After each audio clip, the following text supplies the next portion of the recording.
Alors, des nouvelles de la vie. C'est bizarre, je me vois sur la vidéo, je me trouve toute bizarre. Euh, alors, la dernière vidéo, c'était sur le poids.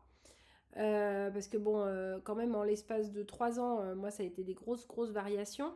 Et, euh, et là, ces derniers temps, grosse stagnation, mais vraiment très, très grosse stagnation. Donc, déclenchement certainement de la ménopause suite à la chimio. Ça a été reconnu par l'oncologue. Donc forcément, processus accéléré, hein, grosso modo, j'ai plus eu de règles en l'espace de 3 mois. C'est-à-dire que les dernières analyses montraient qu'il y avait encore des oestrogènes. Et 3 mois plus tard, il n'y avait plus rien. Il y a un médecin qui m'a demandé ce qui s'était passé. Je dis, bah, écoutez, je sais pas. J'aimerais bien savoir. Donc du coup, très certainement aussi bah, la prise de poids due à ça. Et puis surtout, stagnation du foie, stagnation du pancréas.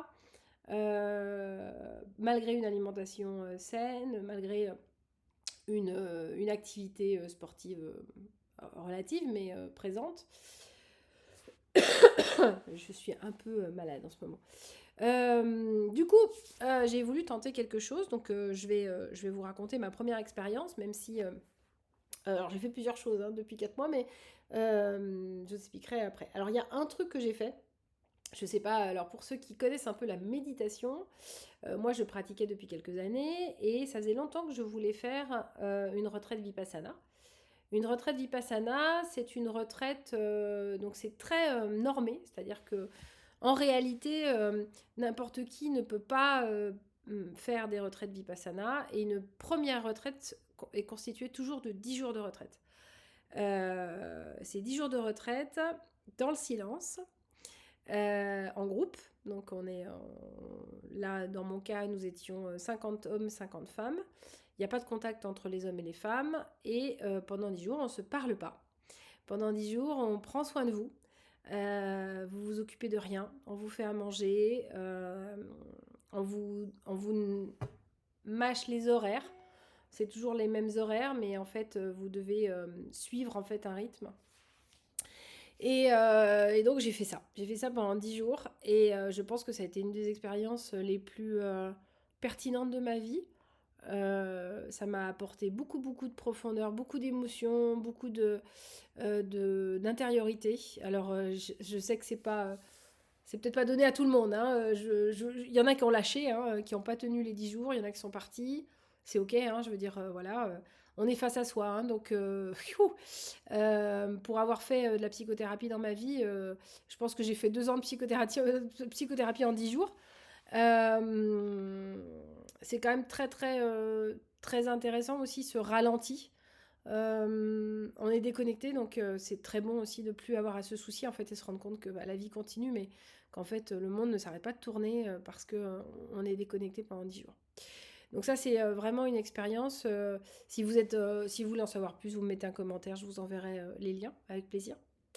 Ce qu'il faut regarder, c'est pas tant ce qu'on n'a pas, c'est ce qu'on a pendant ces 10 jours-là. Et en fait, bah vous êtes un peu comme dans une prison, hein, c'est réel, mais c'est une prison pour sortir de sa prison.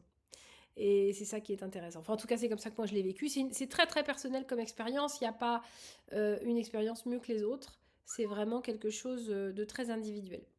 Donc ça, c'est une chose que j'ai faite et c'est encore en travail en moi, hein. Ça fait que un mois, je suis revenue. Je crois que j'étais en octobre, oui, c'est ça, à peu près. Je suis revenue 2 novembre. Donc ça fait pile un mois que je suis revenue.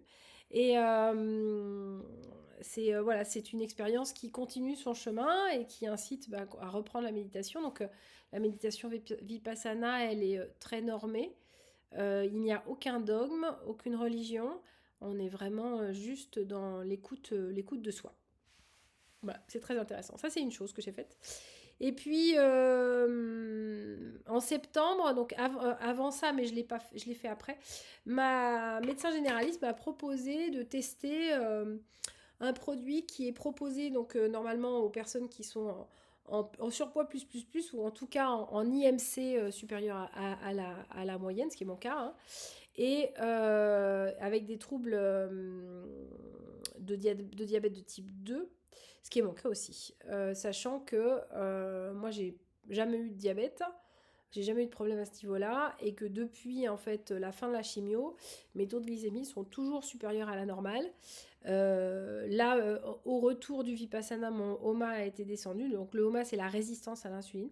Mais jusqu'à présent, j'étais toujours au taquet. Euh, donc elle m'a proposé de tester un produit qui s'appelle le Wegovy. Alors qu'il peut être controversé, hein. L'idée c'est pas que vous me disiez que c'est pas bien ou que c'est bien, hein. Je fais mes choix. L'idée c'est de vous partager ce que moi j'en conclus pour l'instant et vous raconter mon expérience. Voilà, c'est tout. C'est ni bien ni mal. Si vous êtes contre, bah, le faites pas. Et si vous avez des doutes et que vous avez envie d'essayer, bah voilà, je vous propose mon expérience. Ça veut pas dire que c'est bien. Donc, c'est un produit qu'on vous met donc en micro-dosé, hein, surtout au début, en intracutané. Donc, c'est une petite piqûre de rien du tout et on en fait une toutes les 4 semaines.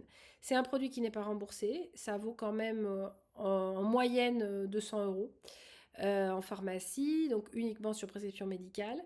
Et donc, c'est 4 injections par mois pour 200 euros. Alors moi j'ai décidé de tester pour relancer la machine et voir un petit peu ce qui se passe. Donc ça fonctionne. Sur un mois, déjà on a vraiment l'impression d'avoir moins faim. Bon, c'est pas trop mon problème. Moi j'ai pas spécialement, je suis pas une grosse mangeuse donc voilà. Mais alors il y a des fois j'oublie de manger tellement j'ai plus faim. Donc je suis obligée quand même de me forcer un peu parce que sinon je mangerai pas. Et,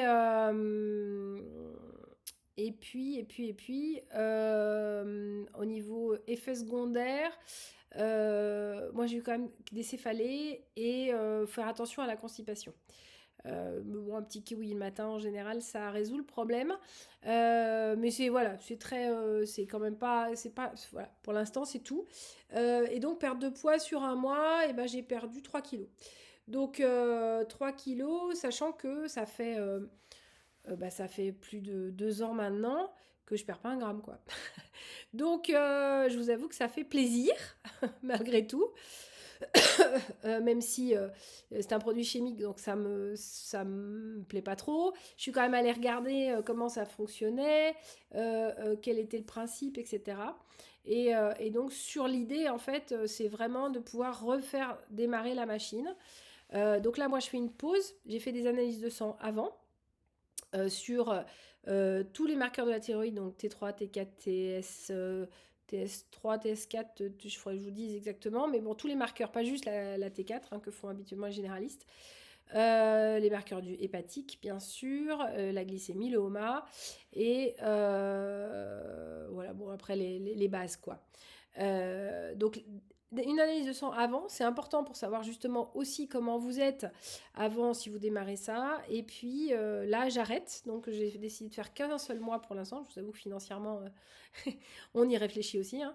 Et puis, j'ai envie de voir aussi ce qui se passe. C'est-à-dire que j'ai envie de voir là pendant un mois, qu'est-ce qui se passe en arrêtant. Est-ce que ça se stabilise? Est-ce que, voilà. Et je refais des analyses de sang là cette semaine pour voir un petit peu justement comment mon corps assimile cette information et comment voilà, parce qu'il y a un risque quand même de pancréatite, hein, donc il faut faire attention. Parce que ça va justement, en fait, ça va relancer le pancréas qui va aider le foie et du coup, petit à petit, relancer le foie aussi. Donc, on y va tout doucement. Donc il y a plusieurs dosages, hein. Moi je suis à 0,25. Il y a plusieurs dosages et je crois qu'au fur et à mesure c'est augmenté. Je n'ai pas du tout de perspective sur comment je vais gérer le truc. Je pense que je réessayerai en janvier, encore un mois, pour voir un petit peu, hein, l'idée étant de m'aider vraiment et pas de faire une perte. Les retours sont positifs. Après, c'est toujours pareil, on a très peu d'exemples en fait, hein, c'est ça, des gens qui partagent leur avis et leur vécu. Il y en a peu. Et puis je pense qu'il y en a peu qui le font dans des situations comme la mienne où justement je suis pas en. On va dire que physiquement, je suis pas du tout en obésité, hein. Sur le papier, l'IMC est au-dessus, donc je suis limite. Mais physiquement, voilà, c'est pas ça. Donc voilà, mais par contre ça fait du bien au moral, même si je tousse, donc du coup je peux plus faire de sport depuis 3 semaines et que j'ai hâte de reprendre. Voilà là-dessus, sur les suivis, bon, j'avoue que j'ai été un peu flemmarde. Et là, je vais reprendre avec mon gastro, qui est un des soignants qui me suit, qui est le plus humain, je trouve, et le plus agréable dans les suivis. Donc, c'est avec lui que je vais continuer. Et voilà. Donc, vous voyez, deux événements quand même qui sont pas, pas corrélés, mais en même temps pas anodins. Pour moi, c'est toujours prendre des médicaments avec ce que j'ai fait avec la chimio. Bah, c'est toujours un peu compliqué hein, dans ma tête. Mais cela dit, parfois, je pense on peut aussi céder. Céder et céder, tiens, ça fait céder S apostrophe A I D E R et puis céder de C E D E R. Voilà. Et qu'est-ce que je peux vous dire de plus sinon, au niveau des suivis, bon, non, rien de particulier. Simplement, voilà, continuez bien à faire vos analyses de sang, à surveiller. Si vous avez cette prise de poids, euh, et que pourtant les marqueurs, parce que moi c'est ce qui s'est passé, hein, les marqueurs ne montraient rien. Et ça faisait 6 mois, un an, je disais mais il y a un problème, il y a un problème. Et en fait, bah, oui, le problème c'est que du coup je commençais à être en résistance à l'insuline. Et pourtant ça n'apparaissait pas. Donc vraiment, faites attention à ça. Et mon conseil c'est bah, réduisez au max vraiment votre apport glucidique. En ce qui, enfin, tout ce qui est sucre rapide. Hein. Après, voilà, moi je suis pas une grosse consommatrice de glucides en sucre lent. Je mange que du riz, je mange pas de pâtes depuis des années. Mais bon, ça c'est plus par choix parce que ça me convenait pas. Mais en tout cas, voilà, pour éviter justement de partir dans les extrêmes.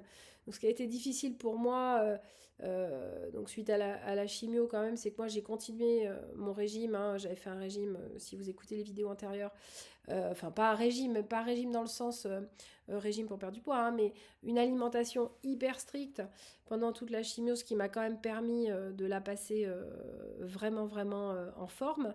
Et j'ai continué ça pendant plusieurs mois. Bon, au bout de 6 mois, voyant la balance qui montait, hein, on était quasiment à 1 kilo par semaine, hein, les enfants. C'est bien de... C'est pas évident. Les femmes qui m'écoutent certainement comprendront. Et puis surtout, bah, y a une inquiétude quand même. Enfin, vous imaginez, vous mangez que des trucs sains, et vous mangez bien, et tout, et tout, et tout, et vous prenez 1 kilo par semaine. Au niveau moral, et puis même, voilà, au niveau moral et inquiétude. Et donc j'ai continué ça pendant longtemps, et puis à un moment donné, bah, je vous avoue que bah, j'ai craqué, quoi.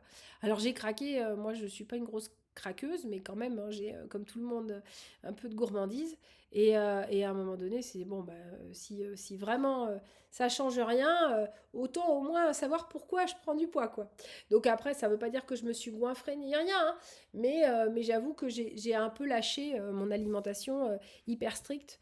Voilà, même si, grosso modo, hein, moi j'avais arrêté tout ce qui était donc sucre rapide, tout ce qui était farine, tout ce qui était lactose, et je crois que c'est tout, c'est déjà pas mal. Donc, ce que j'ai repris quand même, c'est un peu le lactose, un peu de fromage, un peu de fromage blanc. Ah oui, c'est ça que je voulais vous dire. J'ai repris un peu le sucre, mais vraiment, voilà, chocolat noir, et puis de temps en temps, une gourmandise. Mais sinon, moi, je consomme plus de sucre depuis des années. Un peu de miel, un peu de sirop d'érable, mais vraiment de façon ponctuelle. J'ai appris à cuisiner vraiment sans ça. Et puis, en ce qui concerne le gluten, enfin les farines en fait, parce que c'est pas tant le gluten.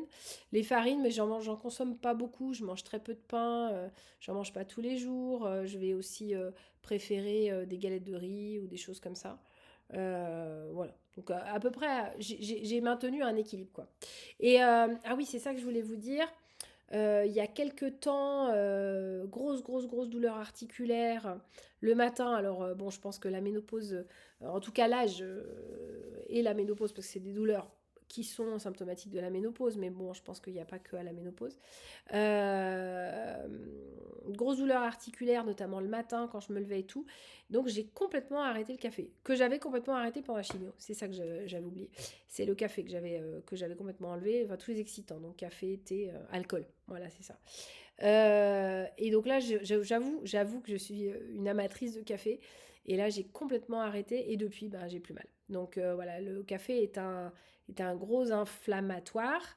Le thé est pas forcément mieux. Donc préférez les tisanes ou la chicorée ou l'orge ou des choses comme ça. Ou rien du tout en fait. C'est pas de l'eau chaude avec du citron, c'est très bien. Ou de l'eau chaude tout court, c'est très bien aussi. Mais voilà, si vous avez des douleurs articulaires, le café est un aggravant. Et un des sujets, je reviendrai, je ferai une autre vidéo là-dessus, parce que j'ai pas encore trouvé toutes les solutions, donc je suis en cours, mais c'est pas évident. C'est le sommeil. Voilà, là j'ai un sommeil, c'est une catastrophe depuis 3 ans, et là je commence à trouver des choses qui a priori pourraient fonctionner. Donc dès que j'ai un petit peu plus de recul, je vous fais mon retour. Mais voilà, le sommeil, réveil nocturne, insomnie, ça c'est depuis le retour de l'hôpital. Et je pense qu'effectivement, l'âge n'aide pas. Je vais avoir 52 là, à la fin de l'année. Mais cela dit, voilà, compliqué pour moi qui était toujours une grosse dormeuse. Donc encore des choses à vous raconter. Voilà, j'espère que vous allez bien. À ceux que j'ai en message de temps en temps, je vous fais des gros bisous. Et j'espère que voilà. Et puis, bah, je vous dis à très bientôt. Ciao.